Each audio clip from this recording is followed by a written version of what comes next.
वडले तालुका फलटण येथील विविध विकास सेवा सोसायटीची मासिक सभा खेळीमेळीच्या वातावरणात चेअरमन सोपानराव काळे यांच्या अध्यक्षतेखाली संपन्न झाली।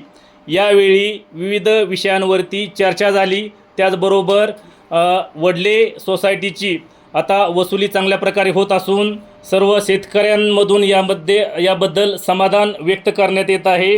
वडले सोसायटीची जी इमारत होती ती यापूर्वी दुधेबावी या ठिकाणी होती आणि त्या ठिकाणी शेतकऱ्यांना सभासदांना जायला या ठिकाणी हेलपाटे मारायचे। मात्र आता नव्यानेच वडले गावात सोसायटीचे ऑफिस केल्यानंतर शेतकऱ्यांना त्या ठिकाणी जावं लागत नाही। वडले या ठिकाणी सर्व कामं होत असल्याने शेतकरी सभासद यामधून समाधान व्यक्त करण्यात येत आहे। यावेळी सर्व सोसायटी संचालक त्याचबरोबर सभासद आणि कर्मचारी सर्व उपस्थित होते।